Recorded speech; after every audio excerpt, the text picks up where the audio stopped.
The Fish That Ate the Whale, The Life and Times of America's Banana King, 2012, is a nonfiction work by Rich Cohen. Nominated for the Society of Midland Authors Award, the book reveals the true story of a largely forgotten figure in American business history. Cohen, a best-selling author with bylines in Vanity Fair and Rolling Stone, has collaborated with notable figures like Terrence Winter, Mick Jagger, and Martin Scorsese. Critics hail him as one of the most important cultural and social historians of post-war 20th century America.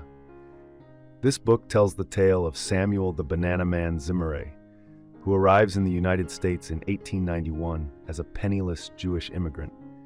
By the time of his death in New Orleans, nearly 7 decades later, he has risen to become one of the most powerful men in the world. The narrative traces Zemurray's journey from humble beginnings to corporate dominance. Cohen presents Zemurray as the embodiment of the American dream. Yet, despite his success, the book does not shy away from the cost of that success. Zemurray's ruthless climb involves exploiting people, business practices, and politics alike, exposing the darker side of ambition, where aspiration often breeds exploitation and corruption. Zemurray's ethos is clear. Nothing is owed to him by the world. His wealth comes not from connections or privilege, but through grit and self-reliance. Cohen points out that Zemurray arrives with no qualifications or contacts. Everything he achieves stems from his own determination. The story begins as Zemurray steps onto American soil, eager to make a mark in the competitive banana trade. At the time, the United Fruit Company dominates the market, discarding crates of bananas deemed too ripe. Zemurray seizes on this waste, buying and selling these rejected bananas at a profit, as he pays nothing for the fruit and always finds a buyer for cheaper bananas. With his earnings, Zemurray purchases land in Honduras, a cheap plot where he bribes officials to avoid taxes. Here, he grows his own fruit and undercuts the United Fruit Company's prices. Though his tactics put others out of business, Zemurray cares only about his profits. Cohen credits Zemurray's success to his hands-on approach, working the plantations, overseeing docks, negotiating deals, and ensuring smooth, efficient operations. Unlike the United Fruit Company's distant managers, Zemurray knows every detail of the business, keeping close to the workers and the process. The Fish That Ate the Whale is ultimately a story of relentless ambition and sacrifice.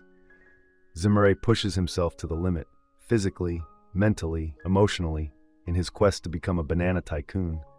While he achieves this, it costs him dearly.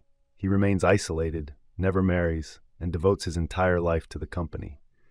Cohen argues that since the business is all Zemurray has, he is willing to do whatever it takes to protect it. Beyond Zemurray's biography, the book also sheds light on early 20th century Central America, rife with corruption, bribery, crime, and political instability. Honduras becomes a refuge for criminals evading U.S. law enforcement. Zemurray's determination and savvy allow him to survive this dangerous environment. He quickly learns whom to bribe and which local powers to ally with, securing mercenaries and political support that help transform his fledgling enterprise into a multi-million-dollar company, eating into United Fruit Company's profits. Rather than judging Zemurray's morality, The Fish That Ate the Whale focuses on the lessons entrepreneurs and readers can draw from his story. It proves that a small player can outmaneuver the giant, provided they work hard, work smart, and persevere, even when the odds seem insurmountable. Thank you for watching. If you enjoy this video, leave a like and subscribe.